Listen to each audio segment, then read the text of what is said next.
سبحان فالق الإصباح.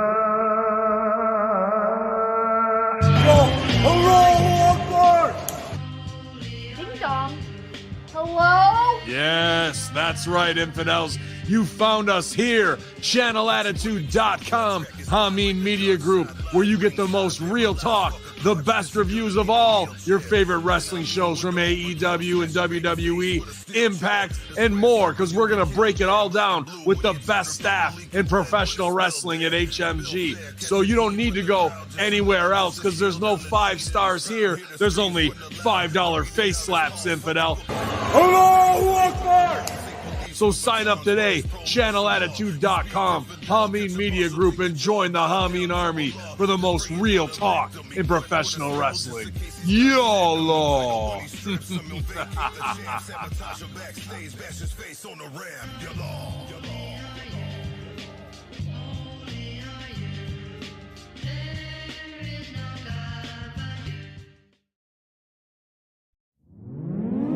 Warning. The following video clip contains strong language and has therefore been rated 18+ by the YouTube NECCA. Viewer discretion is advised.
Hello everyone and welcome to the HMG Ring of Honor review show. I'm your host Jimmy T and my co-host is back. He is the bot of honor, he is the evil one, he is Dr. Jeff Lippman. Welcome back to the Ring of Honor review show. For now, I still haven't decided what the hell we're going to call this, but at the moment it's just a Ring of Honor review show. Review of Honor. I think Review of Honor is probably the best one. I like that too, to be fair. But here we are, Jeff. I guess unofficially episode 3, but in a sense it's episode 2 because the last 2 shows we did, I combined. But I'll say this: it was better than usual. I think. I mean, compared to the last 2 weeks. But I won't lie, it's still a drag to fucking watch this shit. I'm just saying. Before I get into it, I have a question for you. Is it possible to get intoxicated by too much podcasting? I know you can get intoxicated by drinking too much water, but this is my 4th podcast of the day with you. So I don't know if you can get intoxicated just by a long distance contact with you or if it's just from podcasting in general. But I feel like I might be drunk and I haven't had anything to drink except water and one giant coffee all day. And that was at least 79 hours ago. Look at my eyes, Jeff. Just I can't. take a look at my eyes right now.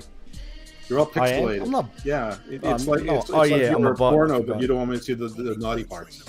You don't want to see my pink bits, Jeff? I definitely don't. But it's like you're protecting the entire world. What do I think? Okay, I do think that this episode was better than the prior two, but I'm not sure that it was better or that. Here's the thing with Ring of Honor. It's like they sort of dropped us into a world and not all of it seemed to have continuity from the AEW product. Maybe it did from Dark or Elevation, but I don't watch those, so I wouldn't really know.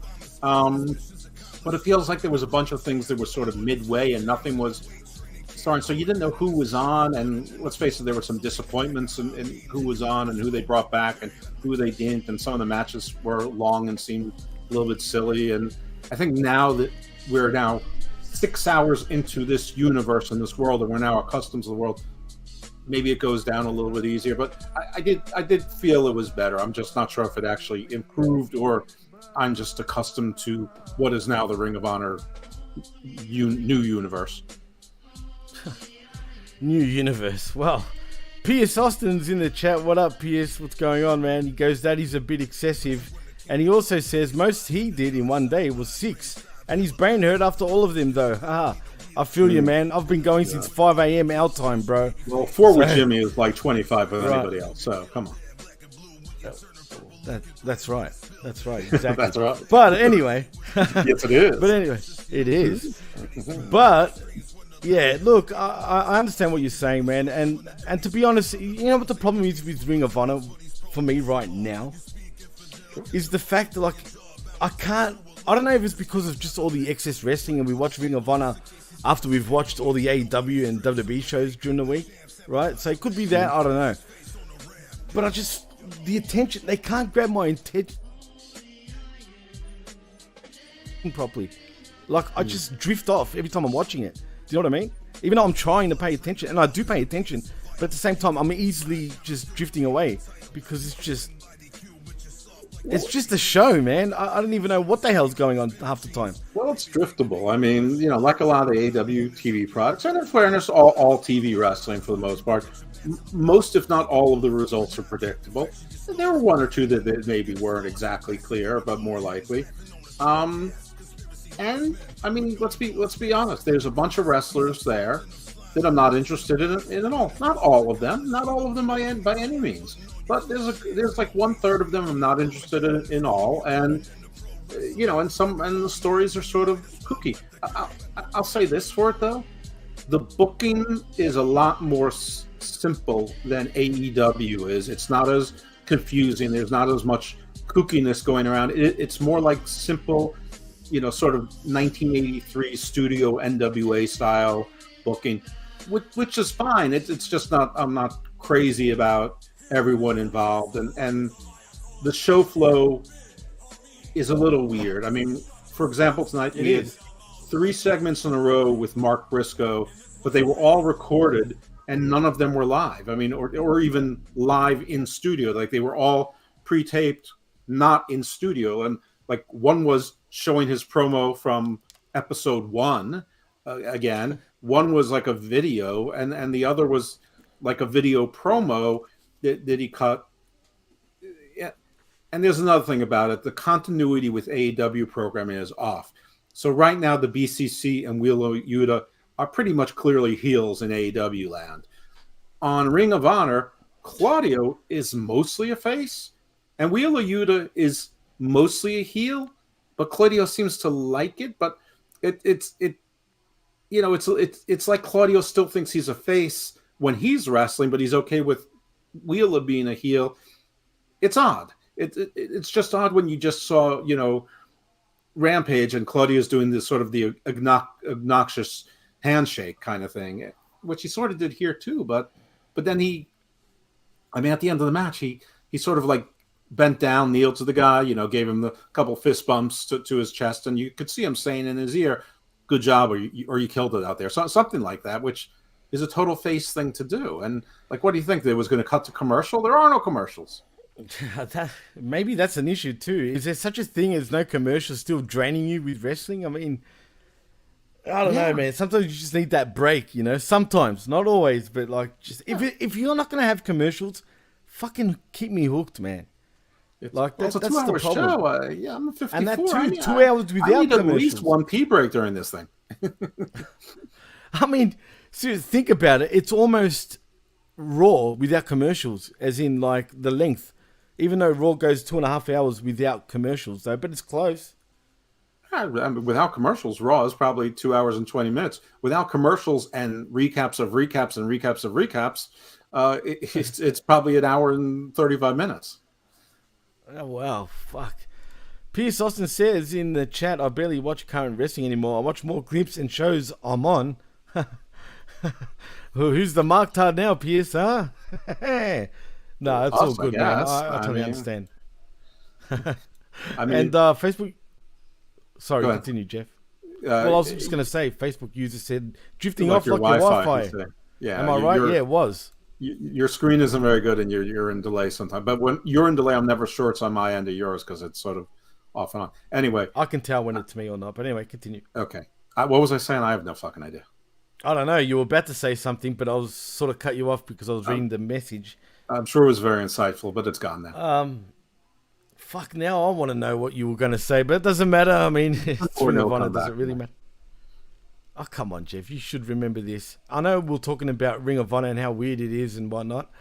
You were talking about also about Yuta and Costagnoli being baby faces on one show and then heels on another. I think it was about what I wanted to touch on about that sentence, I think I was about to go to another topic.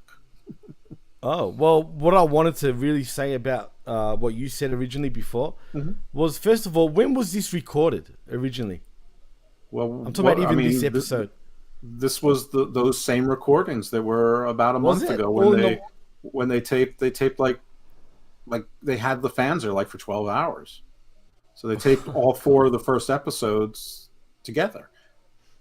Well, there's your issue about why Costagnoli seems to be a heel, in AEW than a babyface on Ring of Honor. So I think it's the timelines, man. They need to I know that's the reason why. But the thing is like all those people who are always telling me that that Tony books months in advance and always has fun. No, he doesn't. If he did, there wouldn't be this continuity problem because he would know where one storyline would be by episode 3 of Ring of Honor, and he would have the personalities being the same, and it's not. So those of you who tell me that Tony Khan books in advance, no, he doesn't. He books week to week. Now, Ring of Honor, it looks like he books in advance because you have 4 shows, 8 hours of wrestling, back to back to back. But he only booked for that week, and I'm sure he's got plans for the next tapings too, and into the pay-per-view he has ideas. But who knows? He may change those too. I mean, he dropped a few things out of nowhere in this show. But I know what I was going to say. It was that all of those people who tell me you don't love El Hijo del Vikingo, or you don't watch New Japan, you don't like professional wrestling, you only watch WWE. Oh, really? I watched 14 hours of professional wrestling in-ring programming, not including podcasts, not including things like the A&E or the Peacock shows or things like the Bump or whatever like that. I'm talking about Raw, SmackDown, NXT, Rampage, Dynamite, MLW, Underground, NWA, Power, Ring of Honor. I mean, I'm talking about actual wrestling programming. I'm not trying to look like Total Bellas in there. Well, jeez. Actually, that's not a bad show, I'll be honest. But I'm a proud member of the Bella Army, but it's been disbanded. I haven't decided on I haven't re-upped in the Garcia Army. The Garcia twins. Yeah. What I will say is, I don't know how you do that shit. I've said it a million times. You might as well review the damn shows if you're going to do NWA, MLW. I'm not joining you though on that one. There's no chance. There's just no fuck you. There's no way. I don't know. No, fuck you. Go fuck yourself. Will, thank you. Get fucked. Whatever the opposite of a sick cunt is, because I know it's a compliment in your part of the world. A dumb cunt, a stupid cunt. Dumb cunt. Fuck it. Anyway, enough of the cunt talk. But yeah, this show does that. I mean, fuck, we should just call this Ring of Honor Smack Talk. I mean, let's be honest. Because after watching so much wrestling, and that's what I mean, dude, don't you go berserk after all that shit? Sort of. But you know what? Listen, one thing I found refreshing about this is that if you want a match out of the blue that's sort of like an indie darling sort of surprise match, that's a matchup like that a dream you probably match? haven't seen before, this is a perfectly good place to do it because the universe is basically fresh and clean.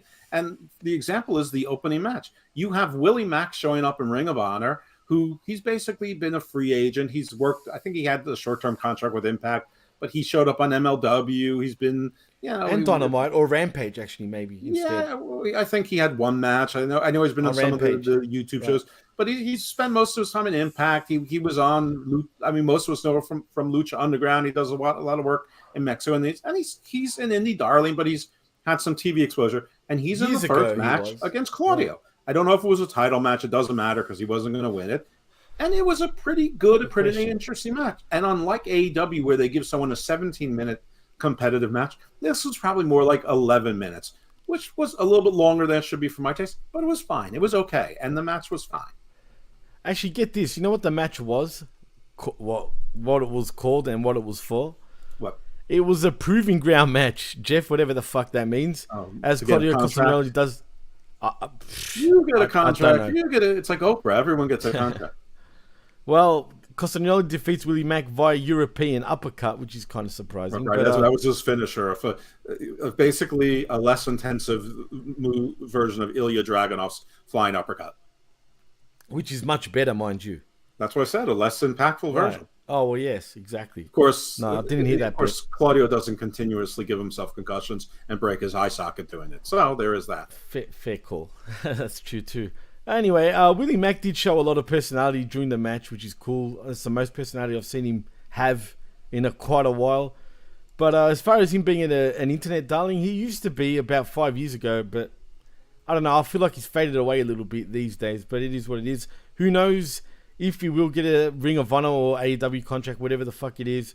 But time will tell. And that's also an issue with this Ring of Honor. There's too much talent coming through that's not really signed and doesn't really make sense to be in matches because there's no story build. You know what I'm saying? Right. And you don't know what's building towards a story and what's just indie person showing up for one match, and you just don't know. But I didn't mind with Willie Mack because I don't love Willie Mack. It's like I'm a giant fan. Of course. But I like Willie Mack. I like to see him, and it's interesting. I'd rather see him than Blake Christian, who apparently is signed to Ring of Honor, and like, no offense to Blake Christian, but there's nothing interesting about him, and he's such a total example of where Ring of Honor went wrong. Of like focusing on all these vanilla midgets. I don't know. Anyway, talk about a cookie cutter wrestler, dude. Seriously. The thing is, he doesn't even look like a wrestler. He looks like Opie Cunningham, Remember when they used to make fun of Richie Cunningham on, I think it was Eddie Murphy and Opie Cunningham. Opie Cunningham. I mean, he looks like that. He looks like he should be selling you Boy Scout cookies. Oh, boy. Well, speaking of, it's a good segue because our next matchup is Grand Metalik, or just Metalik, and Blake Christian defeating Ari Daivari. And when you're with Blake Christian, you're no longer Grand. No, you're not. You're just metallic. But anyway, they do get the win over the Trustbusters in Daivari, and I say Ari Daivari, and Slim J via Michinoku Driver. And I just want to say, man, I don't know why, but maybe because he's on every friggin' episode, but Slim J is starting to slowly grow on me, even though he is pretty generic. But I kind of like just what he is. And I'll say that really loosely, maybe because he shows so bad to me that he stands out for some fucking reason. I actually was. This is not because Slim J is growing on me, but like Ari Daivari, and he's got like a little group that's built around him, and he's on AEW and here. I mean, so I was sort of expecting them to win, and I was almost disappointed that they didn't, but only because they've got crew. They've got Josh Woods, they have Tony Nese, Slim J, sometimes Cole Carter. Who knows who else is sort of in this group? Yeah. Sonny Kiss used to be. I don't know where he is now. Good riddance. Whatever. I mean, it's a little crowd, but no, Blake Christian and Metalik is what they're investing in on Ring of Honor, which is and for nothing because what are they going to do with them for going forward? It would have made more sense with the Trustbusters at least winning this for nothing. I guess, yeah. I mean, at least for what counts as star power on a subscription-only volunteer TV. What I mean is like everybody who's paying for Ring of Honor is choosing to watch Ring of Honor, and they pretty much knew that they were going to get sort of, the C or D level people from AEW, plus the people that were mostly relegated to Ring of Honor duties, and a couple spillovers like Claudio, and then if Eddie Kingston has following, so you knew you'd get him, and so and Mark Briscoe's cool, and Samoa Joe though. he wasn't on. He wasn't on weeks 1 or 2. So I mean 2 or 3. So I have a feeling that once Samoa Joe drops this belt to Mark Briscoe, he's going to be spending most of his time on AEW again, which is fine for AEW. As he should. Not Right. great for Ring of Honor. Well, I'm sorry, but I know Joe's a Ring of Honor legend, but god damn it, just keep him in AEW. He's way beyond that point now. I agree 100%, but just keep him away from the Wardlow Hobbs things, please. Just keep him away from that. God. At this point, I'm so over Wardlow. It's not funny, but we're not here to talk about him though. Maybe he will end up in Ring of Honor. It wouldn't surprise me. Anyway, after that, we do have an Eddie Kingston match against who is this guy? Who's this K guy? Marcus Jeeves Cross. K. He's the guy with the yeah.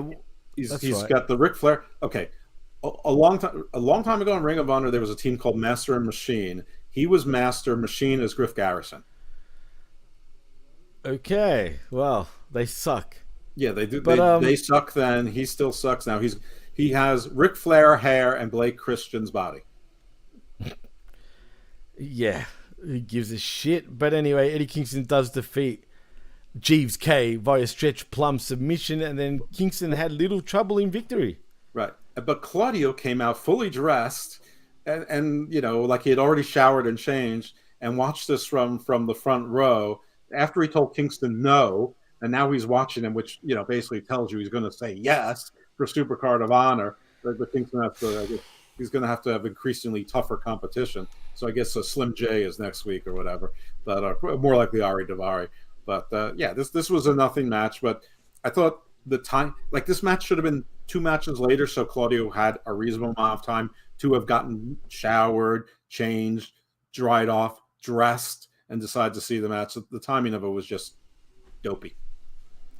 Extremely dopey, and I'm not even looking forward to Castagnoli versus Kingston. Who cares at this point? I don't care. The only thing I care about, and I'm not really invested in this, is if Kingston wins and people says he finally got a world title, and Claudio is back mostly on AEW, but I really don't care. I mean, I don't think that Claudio is exactly the eye of the world, but you know, the BCC should be over there, except they can keep Wheeler Yuta.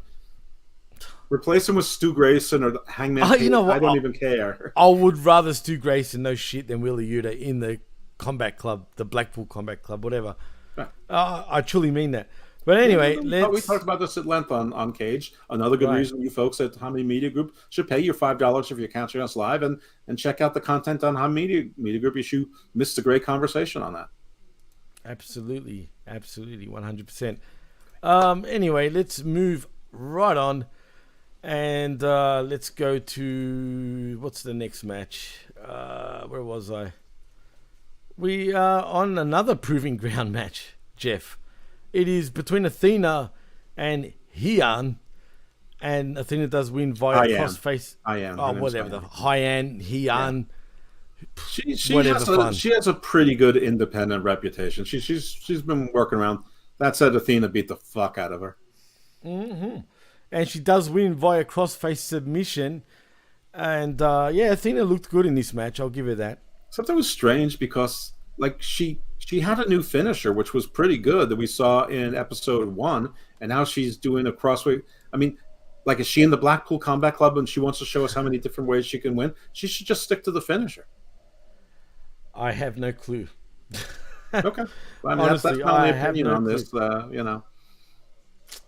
It is what it is, Jeff. It is what it is. You know what I'm saying? So on Ring of Honor, last episode we got 2 women's matches. This episode, I think we only got 1. So, you know, it's Tony Khan booking. He doesn't like booking women.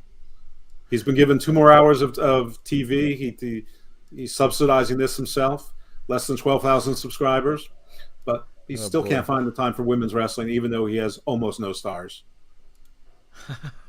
So it's not about no time. Stars. This is a choice. Defenders try and defend that. Yeah, exactly. Or just admit it. That. You, the wrestling fan, really, in your deepest heart of hearts, you really don't care about women's wrestling either. Otherwise, you'd say we're going to stop subscribing until you put more women's wrestling on Honor Club. Hey, make it a Women of Honor 1-hour show. Make it separate. I don't care. Put your money where your mouth is, man. God damn it! What's with you and the women these days? At first, you used to hate. I'm just tired of hypocrisy. I just, I mean, if Tony Khan says time is the issue, well, you have all the time you want on Honor Club. It's yours. You can put as much or as little content on it as you want. So there it is. And if the AEW fans really were offended by the lack of women's wrestling on AEW, they would stop supporting it. They don't have to watch WWE. They could watch Shimmer. They could watch Stardom. They could watch WoW. They could watch NXT. It's not really WWE. It's at least half women. And the women are better than the men, by the way, on NXT. Most of the men suck. Well, there's also an influx of friggin' women on NXT. You might as well turn that into a... They should. WWE should absolutely have an all-women show on Thursday nights, 2 hours of women from the main roster and NXT. I've said this for 2 years now that they should do that. And now it's embarrassing that they don't because at the time there weren't 30 watchable women in NXT. There are, and there's more coming in, and you have about 20 or 25 on the main roster as well. So do it. Do the women's revolution. Give it a show. Rule Thursday nights. I agree. Why not? You go into contract renegotiations, show them you have a show that people want to watch. I bet it gets 500,000 people watching. No, I agree. I bet you will beat Impact every Thursday. Oh well, Impact got 95,000 this past week. It'll kill Impact. Yeah, I mean, full show. No shit. Oh boy! Look at me giving people like this all the time. Listen, I don't particularly care about women's wrestling, but the women in NXT are awesome, and some of the women are better wrestlers. I mean, I guess I'm starting to care about women's wrestling. I'm just saying, but if you really care, prove it. Promoters and fans, prove it. I don't even care about women's wrestling. I talk, and I can't shut up about it. Maybe I do care. I don't know. I'm confused. I know. I think you do suddenly. It's weird, Jeff. No, I'm allowed to change my mind. Are you sure? Are you sure about that, Jeff? I'm sure. Oh, boy. Yeah, you're a character. I'll give you that. No doubt about it. I mean, I'm confused. I don't know how you've gone from one extreme to another, but you have. So, listen, I've always tried to be objective. This is not about me. This is about the promoters trying to do what the promoters say they're going to do, and this is about wrestling fans standing behind what they say they want to support. And they vote with their eyes by changing the channel and not turning things on. And the promoters also vote with their pocketbooks or whatever it is by not putting on a show. I'm just saying to Tony Khan, it ain't going to cost him any more money. He's got people under contracts. They're not getting paid any more for house shows. So why would they be paid any more for doing this extra taping? I agree. No, for real. That's true. Did I also mention that the fans were chanting, "You suck" to Athena? I know. I did. You didn't mention that, but it's good. I mean, about time they're saying that. Anyway, let's move on though. And the next match, and I know you got excited about it. It was Silas Young defeating Marcus Cross. Yeah, you were texting me and I said, "Shoosh." Yeah, via PG Waja Plunge. Yeah, Silas is great. I mean, if only he was a little bit bigger, but Silas looks like 1983 Southern Territories professional wrestler. Oh, absolutely. He's a throwback, man, for sure. And I like him, man. Like, I've always been a fan of Silas Young, and I think he's very underrated, even in terms of Ring of Honor. I think he should have been multiple time champion in the old Ring of Honor, even now. Yeah. But I don't know where we go. I don't even know if he's signed to Ring of Honor or AEW. Is he signed, Jeff? I'm not sure. I mean, and well, this is where they tear my heart apart, because who comes out to challenge him? Shane Taylor. I don't want my man Shane and Silas fighting each other. I want Shane fighting some newbies, some outcasts, some AEW invaders. I don't want Ring of Honor OGs going at each other. They should be on the same side. And where's the rest of Shane Taylor Promotions? We know Bishop Khan is busy with his little group there. But where's Moses? Where's O'Shea Edwards? I don't want JD Griffey. Ugh. Well, they are on Dark and Elevation apparently quite a bit. Not the whole Reverend Hunt. Where is he? I mean, jeez. Well, anyway, thank God that Silas Young does get the win, which as he should. Mm-hmm. And but anyway. But next, we have the Ring of Honor World 6-Man Championship. It is the Embassy retaining against Dalton Castle and the boys I guess, via destruction, Jeff. Yeah, I mean, this was the only match that so far that the result was in question. So, yeah, it was a fine little match, and actually, this this is a match that they probably should have given 15 minutes to, and it was like 5. Right, weird. It was probably more like 7, but still, I mean, the Embassy squashed them, which is strange because Brian Cage, even at the time of tapings, was a free agent. Or actually, that's the weekend. That's the weekend they taped this, was February 23rd, 24th, 25th, because February 25th is when Brian Cage's contract ran out. So Brian Cage is still not re-signed, to the best of everyone's knowledge. He's just agreed to work through Supercard of Honor, and we'll see what happens after that. And I've heard it's a handshake deal right now, actually. There has been rumblings online about that. Right. But who are the other 6-man teams? I mean, I know that they built one tonight, but it looks like a job squad to me. Yeah, there's about 3-man teams, I guess, really. I mean, if you include the Trustbusters. Am I missing lost to anyone Grand else? Metalik and Blake Christian. I know. Who added a third to their party tonight in the form of A.R. Fox. I thought he already had teammates for a 3-man team or 6-man trio team. I mean, of all the people, this was just weird. What the fuck? And I'll get to some of the promos also of the show after I run down some of the matches that actually mattered. But anyway, yeah, no, you're right. I do like Dalton Castle and the boys as a trio, because the boys have improved so much compared to like years ago. But the Embassy does retain, and wherever we go with Dalton and the boys, I don't even know. So we'll see what happens there. Next, we get Trish Adora defeating Madison Rayne via a lariat. Oh, there were 2 women's matches. Look at me. I had a rant for nothing. Why didn't you stop me? You did. Because I hadn't gotten up to the match yet. And to be honest, again, this match to me sucked. Oh, it did suck.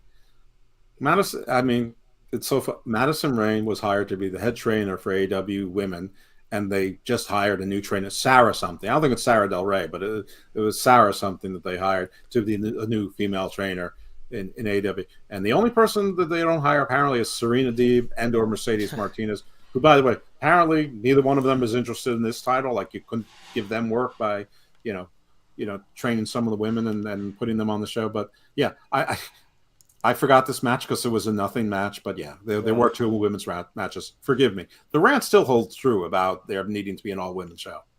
Oh, no, for sure. But I think they're high on Trish Adora. She has gotten 2 wins in a row. Yeah. So do you think she's do we still have... Oh, yeah, Athena's the women's champion. See what I mean? Yeah. I forget who's champion of this company. Well, we're both forgetting everything. But yeah, it looks like they would be building her up for Supercard of Honor to be a challenger. And maybe they are, except when we hear Athena's promo, there's, we'll get to it. They dropped something else out from the universe, which sounds like it has a backstory that I don't know what the backstory is. Yeah, well, actually, since you brought that up, let's get to that promo that you're about to talk about. And we're talking about Athena calling out Yuka Sakazaki to step up for the title fight at Supercard of Honor. Their feud is yet to be settled in the singles match. Yes, I said feud? Yuka Sakazaki. Who is she and what feud? Have they met anywhere? Have they met in the AEW YouTube universe? I mean, I know I've been forgetting a lot and botching on this show routinely, but I'm pretty sure I didn't see Yuka Sakazaki on the prior 5.5 hours of Ring of Honor television. She's that little genie sort of Japanese girl, man, like I keep saying. I know, but I don't know who... Listen, I remember when they had the Joshi infusion like 3 years ago when they were... Right. That's when she was first appearing, right. I don't know which one you're talking about. I mean, I remember that like 1 or 2 of them were pretty good and one of them stood out. I hope it's her, but that's not my question. My question is, has there been any interplay between her and Athena on any sort of AEW programming prior to now? I don't think so. This is weird. It just dropped out of nowhere. It literally just dropped. Well, she's a genie, so see what I mean. But Athena did claim that Yuka was hiding in Japan, and apparently Yuka is injured, but she's still wrestling matches in Japan. So I don't know what's going on there. So she goes on to say, "Come get that ass whooping," right. Which, by the way, is an interesting promo if we know the story. I mean, I can figure it out, but since I don't know that that there's been challenges and one of them is ducking the other or something, or allegedly ducking the other. I mean, I don't know. I didn't know there was any sort of rivalry. So none of this, I have to piece it together. Listen, it was easy enough to piece together. It's not like the QR codes trying to figure out whether it's Bray Wyatt or who the White Rabbit is or any of that shit, which actually paid off to pretty much nothing. But I mean, it isn't the worst thing in the world. And again, we are in a new Ring of Honor universe. It's just, if there's a backstory here, tell us. Which, by the way, they did it. Even though the Mark promo video vignettes back to back was silly, and we didn't need 3 of them in a row. At least break them up. It at least told the backstory of who the Briscoes are, and especially their rivalry with Samoa Joe. I mean, it told the backstory, which, by the way, they could have done on Dynamite for El Hijo de Vikingo, and they could do it for Yuka Sakazaki too. I mean, if they did it for Mark Briscoe and Samoa Joe, they know what to do. They just don't do it all the time. Do they know what to do? That's the thing. Okay, they know how to do it. Are you sure about that? Because I'm not Well, sure they did. anymore. I saw it tonight. They did a very good vignette. They showed the matches. They showed the rivalry. They showed that Samoa Joe has dominated the Briscoes. He's undefeated against Mark. He's only has 1 loss to Jay in his entire career. They did a good vignette. They had old matches from the early aughts. I mean, it was there. It told you all you needed to know. And why not do that with, if a dream match about Vikingo, or more, probably more importantly, why not do that for this, which apparently is going to be a storyline of Ring of Honor? Maybe she's the opponent for Supercard of Honor, or maybe they're just going to drop her in on YouTube and see what happens. I don't know. It's just weird how sometimes they do things right and nobody thinks, on the very same show, we did this for Mark Briscoe and Samoa Joe. Why don't we do this for Athena? Maybe they don't know that she spent 6 weeks in Japan working for, with Stardom or Joshi International or whatever, because 13 people in the U.S. watch that. Right. No, you're right. It's true. Anyway, now, no, I don't think... I was just looking at Yuka Sakazaki, and I don't think she's ever had any interactions with Athena. As a matter of fact, she has been on AEW television recently in 2023, but on Elevation and Dark. Something that we don't watch. But no interactions with Athena. Right. Not and when they were there the first time around, the Joshi wrestlers, Athena was nowhere near part of AEW or Ring of Honor. Right. No, you're right. Well, let's go to another promo, because we've got where was it? We got... Well, actually, let's talk about the match first, shall I say. It is Christopher Daniels and Matt Sydal defeating the Outrunners via Lightning Spiral. Why are these guys winning? This young, exciting, young up-and-coming team. whippersnappers, yes. Right. Meanwhile, I sort of like the other team. They looked like an 80s team. They sort of looked like the Discount Beverly Brothers. They had bad hair. They almost had physiques. I mean, they looked like if AWA was trying to copy an NWA tag team in 1982. Oh, for sure. I can see that. See that for sure, man. I sort of like these guys, but I don't know why Christopher Daniels needs to be competing. Like, why can't he be producing and shit? And I he's feel the talent same relations too. He has much more important things to do in there, like stop Sammy Guevara from getting into fights with everyone, and stop Eddie Kingston from pissing into the wind all the time, and like a host of other things. That's true. Matt Sydal, if he doesn't want to go away, fine. But like for a while, he was mentoring everywhere. I guess they all found better things to do. Everyone was his brother, remember? Right? Yeah, everyone left him, including his brother. Why does Christopher Daniels think it's going to go any better for him?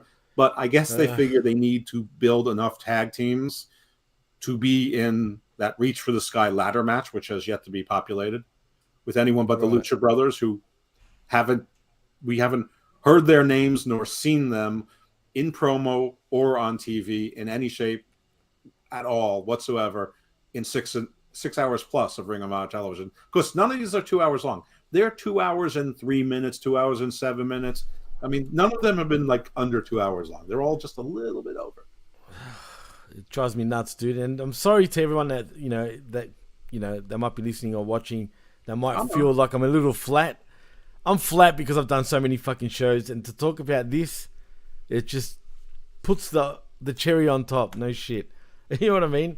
Except it's a plastic cherry, and you thought it was real, and you chew it, and you're like, fuck. Exactly. Or when you have a fucking olive, man, right, and they're supposed to be pipped, right, without the pips. I don't eat olives. Really? You don't like olives? I don't touch Dude, the stuff. I crunched an olive once, I kid you not, and it wasn't meant to have a pip in it, man, but dude, I broke my tooth. I was so pissed off. They can't be on any. They can't even be on anything I'll eat. The flavor infects it, insinuates the whole everything. The only place I can avoid that is salad because they're still sort of fresh that you can take them out. But if they're cooked, you don't like it on pizza? No, it ruins pizza. Wow. They ruin everything. I don't drink martinis, so I can't say they ruin martinis. I don't like green olives though. Yeah. The only time I don't mind an olive is when it's on a really good, really thick muffaletta sandwich, like real New Orleans style. Dude, can I ask you, have you had Kalamata olives? I've had, yes, I've had Kalamata. I don't like any kind of olives. I don't like green. I don't like black. I don't like the ones that are deep purple. I don't like Kalamata. I don't like the cherry olives. I don't like any of them. God damn. Yeah, look, I'm only a real fan of the Kalamata ones, but I'm surprised, especially the fact you don't like it on pizza. On pizza, it's the bomb, dude. No, it's not the bomb. Damn. Like I would bomb that pizza. Well, I guess because of, I am of Greek heritage, man. I naturally love olives. Yeah. But anyway, enough of olives. After that matchup, though, we see Christopher Daniels and Matt Sydal as they were in the back and whatnot. Then we see, well, no, they were still in the ring because Aussie Open entered on stage, yes, with a challenge as Cole Fletcher put over CD, really? Christopher Daniels. Yeah. And Sydal as integral to Ring of Honor history when winning the tag titles in 2006. I'm glad to know their history. But now it is 2023 and nobody is better than Aussie Open. They have eyes on taking the Ring of Honor titles, so beating former champs is a good way to throw their name in the hat as contenders. The crowd starting to chant for a match right now. I couldn't believe it. But Mark Davis cuts them off cold, and he goes on to say it's not 2006. Christopher Daniels and Sydal are no spring chickens, or are they, Jeff? I beg to differ at this point. And they need time to rest to be at their best, as Aussie Open wants no excuses when they win, as Daniels accepted the match for next week. I'm sure Aussie Open will win this, surely. Are you okay over there? You having some problems? Is there a hostage Sorry, situation? D was talking to me as I was reading out the promo. If you're in danger. Tell me off. Right. No, D was trying to talk. I hated that. She was trying to get my attention. I'm like, stop. Mole. You're like...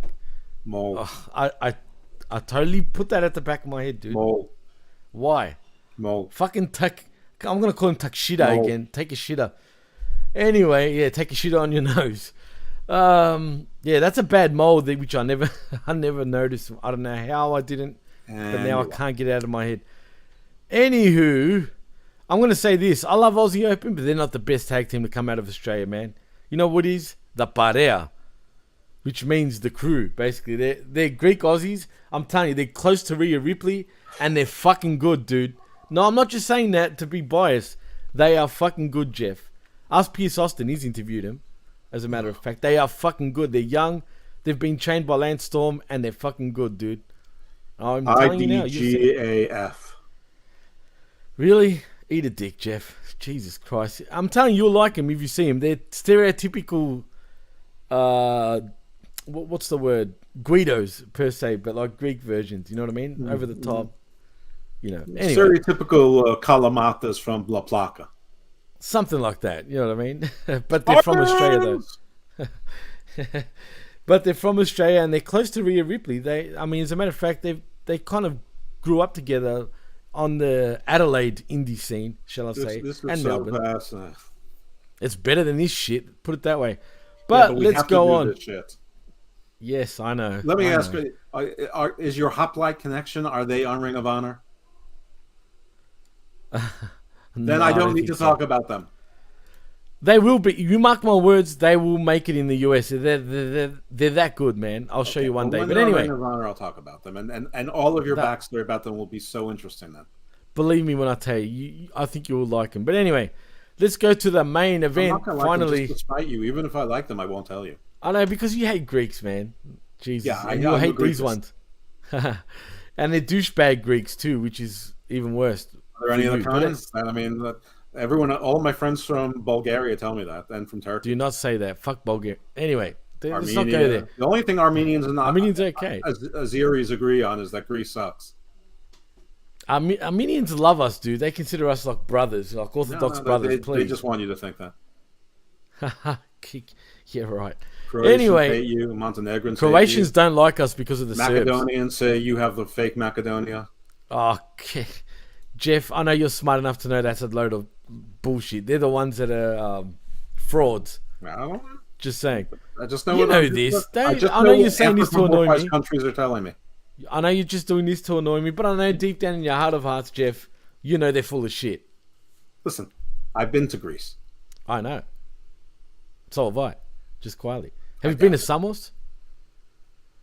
No, but you ask me that every single time, and every you time I can tell you I've been to the restaurant Samos in Greek Town. Great pizza. That's funny. Well, if you ever go back there again, tell them, give them a shout out because, you know, like I said, I'm never leaving this country again unless I have to. No. Oh, well, in Greece you went to a Samos restaurant? I thought you said in Greek Town, Baltimore. Here in Baltimore I've gone to That's Samos. what I'm talking about. So give them a shout out when you go there again, if you go Why there would I again. give them a shout out? They know because that my Greek. daddy's It's from Greek Samos, Town. damn you. My daddy's from Samos. So like I say, I know a dude whose father's from Samos. They're going to be Just like, say Jimmy T from the 25 minutes, PWC. cash only. They'll be like, shut up, there, malaka. They don't take credit cards. Typical. They're like a strip club. They have an ATM in the back that's like has like a $9 service fee. Very smart. You know what I mean? Really good pizza though. Really good pizza. Pizza, really? Greeks can make pretty decent pizza. I know a lot of Greeks that own pizza stores. As a matter of fact, my parents used to own a pizza store back in the day, and they made good pizza. Still do, yeah. But I was young. I was very young. But yeah, thank God they don't own it anymore because I'd probably be fatter than I am. But anyway, let's move on because we come to the main event, and it is for your Ring of Honor Pure Championship. It is Wheeler Yuta retaining against the little. Already? Wasn't there a time where? Wasn't there like a beatdown where Grand Metalik and Blake Christian rescued somebody? Didn't they chase the embassy out? Like, all right. Okay, let me go there. Fine. Let's talk AR Fox because we had Mark Sterling filed an injunction to overturn the Trustbusters' loss due to questionable legal tags from their opponents. Ari Daivari then challenged Metalik and Blake Christian to a trios match next week, as later the babyfaces brought in AR Fox as their third. They also have eyes on the Ring of Honor 6-man titles and made the save on a post-match beatdown from the embassy on Dalton Castle and Z-Boys. You're right. Yeah, I knew that there was some run-in and rescue. I was pretty sure it was the embassy. I'm like wondering, why are these three monsters running away from these three nobodies? And it's not like it's 6-on-3 because the other three are destroyed. I mean, they literally stacked one of the boys on top of the other boys and did a tag on. Did a pin on two of them, not one. It was like what Braun Strowman and King Kong Bundy used to do. They could have gone five count. That would have been great. And it still doesn't make sense to me. I don't even know what their problem is, but whatever, man. It is what it is. It would be funny if we see Shane Taylor Promotions against a team with a guy from Shane Taylor Promotions in it. At this point, it wouldn't surprise me, Jeff. Let's be real. Cool. We'll get Moses and O'Shea and Shane against the embassy. Maybe Bishop Khan turns. Like there was a time where he slapped one of the other guys. Now, like commentary said, it was for motivation, but maybe it wasn't. Maybe they don't like. Maybe they're teasing a split. Maybe STP's getting back together again. Yes, and maybe this Wyatt Six thing is going to work out. Don't make me laugh, please. Listen, I'm here to make you laugh. I know, and it's hard to make me laugh right now because I'm that gassed from all the wrestling. Usually you're like the easiest fucking audience there is. I know. Trust me, man. I'm gassed big time. But anyway, let's go to that main event though. It is Wheeler Yuta retaining against little junior boy, cowboy, whatever you want to call him. Does he call himself the Wild Rhino? Fuck, I don't know, but at least he's he's the got littlest some sort of rhino I've ever seen that's not named Rio. Well, get this. Yuta does retain via the mousetrap. Right. and There he you go. used cheating tactics, and Claudio, who was a face in the first match, who congratulated Willie Mack, he's clapping for Wheeler Yuta as he's being a heel, which is fine if they're both heels, but like Claudio only got the memo like for the second half of the show. Yes, I believe so. I mean, this show's a mess when you really look at it. Look, like going back on it, just looking at everything, it's all over the place, man. Well, we do reviews to really look at it. I mean, listen, everyone knows we're nitpickers, but we nitpick because we care. I mean, I'm not paying attention to this stuff because I really want to. I mean, but if I agree to do a show, I'm going to pay attention. And if you're producing television, you should at least, and you're going to tape in advance, you should at least have continuity. I mean, that's the problem with NWA and MLW. They don't have the ability to do this either. But like the territories used to do it no problem. WWF used to do this no problem. It's true. I guess there's not as many smart people in the professional wrestling business, or is it pressure? Is it drugs? I don't fucking know. Like, I just don't understand. Like, we can book this shit much better, and I hate saying that because we shouldn't. You think these guys are much smarter than us when it comes to booking this shit, but clearly there's a lot of dopey guys, dopey idiots when it comes to booking and just matchmaking and. Right. It's just confusing, Jeff. I mean, on one hand, it's nice that Tony Khan is letting all sorts of people go to work. I don't know who's under contract, who's under per appearance. I don't know who's coming back, who's not. That's fine. I'm willing to learn that as time plays out. But if most of these people are on per appearance, I think it would behoove him to use more of the people who aren't being used in AEW and shift them over here to do it. I mean, the only people watching Ring of Honor right now are AEW fans. There's nobody who's not. Okay, I shouldn't say nobody. 90% of them are watching AEW also, at least. Maybe there's 10% who are just watching Ring of Honor for the Blake Christians and the Tracy Williams and Rhett Tituses of the world. I doubt it, but there might be some. Or the Kingdom. If that's the case, by the way, the Kingdom match. Fair enough. Oh no, we skipped that. It was. Oh shit, we did. Yeah, you're right. We had Bennett. Bennett fought and Darius? Who was the other one? Or was it Blake? It was Blake. Dante. He fought. He was. Yes, it was Dante. Yes, you're right. It was Dante, and actually, that was probably the match of the night, as a matter of fact. Yeah, that was the second match. I knew that you were skipping ahead. Right. I don't know how I missed that when you were right up to that thing. So the Claudio thing didn't make that little sense. He did it, but yeah, Dante Martin won the match, but the Kingdom beat them up afterwards. And so next week, of course, we're going to get a Darius versus Matt Taven. But you know what? That makes sense. That's what should happen. The only thing Wrestling 101. There's nothing wrong with that kind of simple booking. Right, but again, and I'll go on to say the Kingdom continued their beef with Top Flight in a singles bout between Mike Bennett and Dante Martin. Like I said just before, the clash was the best match on the show. Honestly, yeah. I mean, I truly think that. And listen, there were 3 or 4 good matches on this show. I thought the Embassy match was good. I thought that the opening match was good, and I thought this match was good. And this was, like I said, this was Wrestling 101 booking.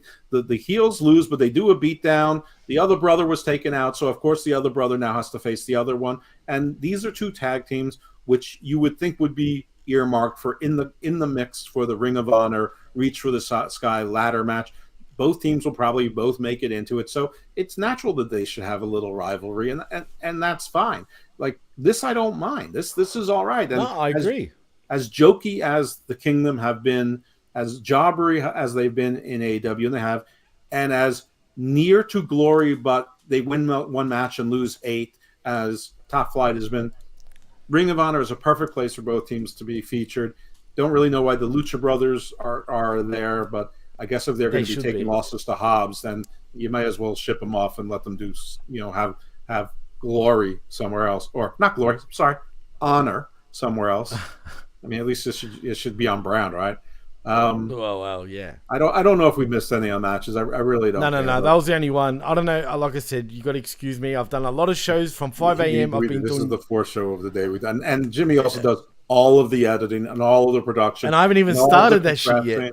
And he's got to ship some of them to bin, and so he's doing all the back office work, and he's setting up the thumbnails and all that.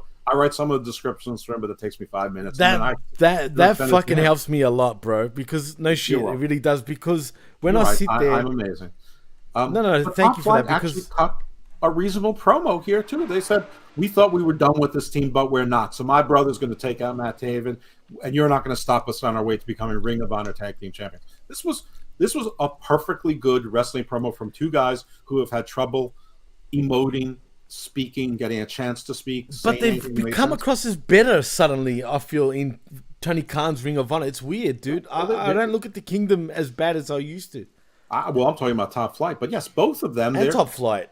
Right, they're both in an environment where we're looking at them and saying they're not jokes here. They seem more confident with themselves being in this role on Ring of Honor, because I guess they feel like they're top dogs, in a smaller company, which is true. I feel like no, for sure, I agree, and that's a good thing, and I see confidence on.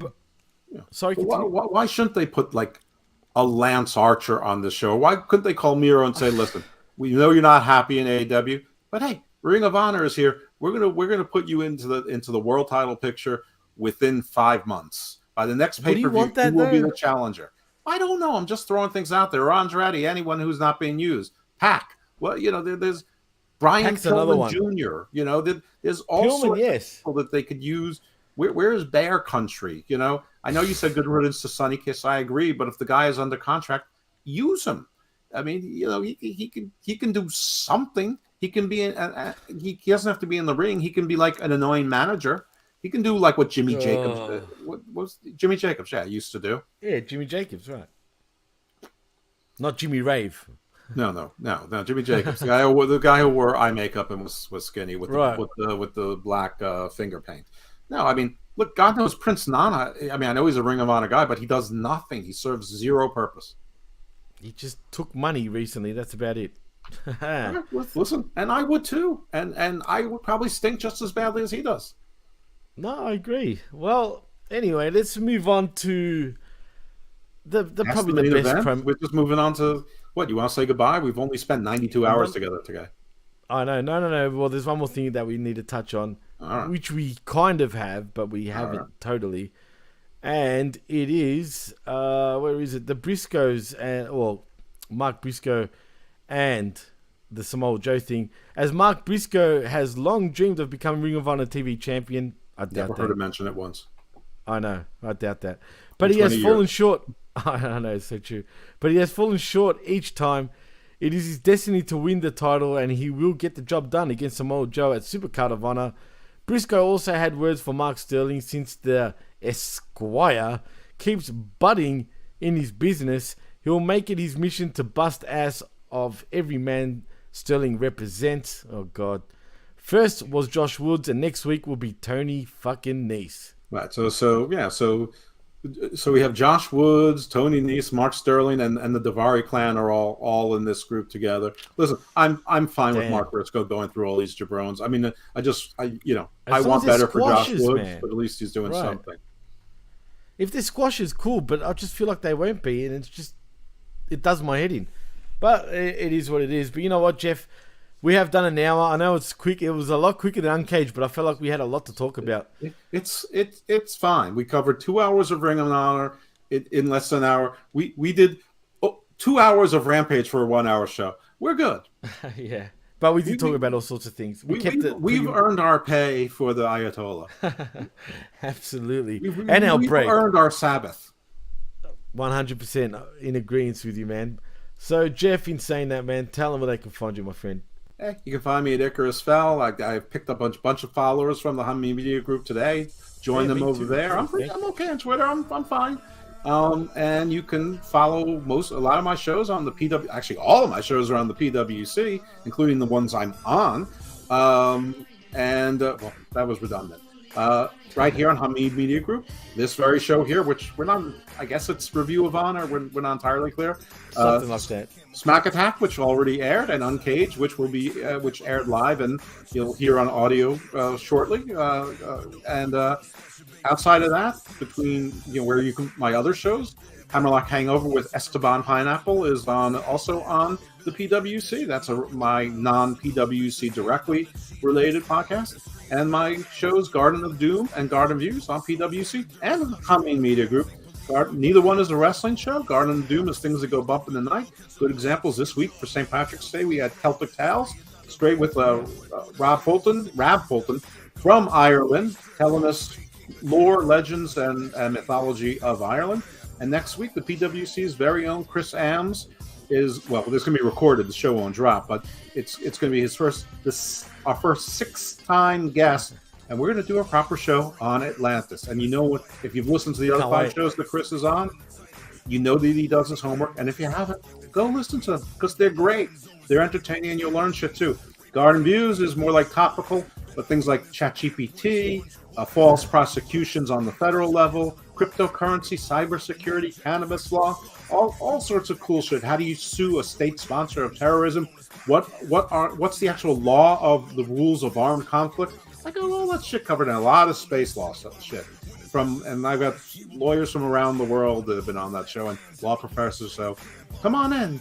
The water's fine. You'll have a good time and you'll learn some shit too. And you'll learn to love me or trust me. Very nice. You can hate me, but you can at least trust me to provide you with valuable content. You do grow on people. It's funny because people initially don't like you at first, and then they end up loving you in the end. It's funny. True. But even if you don't like me, it's okay.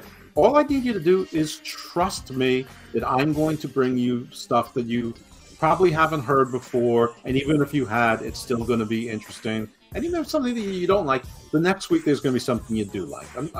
I just promise you that it's stuff that you probably don't get in any one place anywhere else. I agree 100%. I almost don't need to say anything at this point, Jeff, because you pretty much covered it all. So like Jeff said, like and subscribe at the PWC Network. More importantly, right now, like and subscribe at channelattitude.com because for $5 you get to hear us talk Ring of Honor, AEW, heck, and WWE. We talk about everything pro wrestling on channelattitude.com via Hamin Media Group, and like and subscribe at haminmediagroup.podbean.com. And that's about it. So in saying that, I'm Jimmy T. That's Evil Dose, Jeff Lippman, and you've been listening and watching the HMG Ring of Honor or Review of Honor show right here on channelattitude.com. We'll get back to you on the real name. For suggesting that I do NWA and MLW, and everyone stay evil, my friends. Screw you. See you. Armageddon has come, you put it into pro wrestling. Heck a high mean, and you might as well replicate.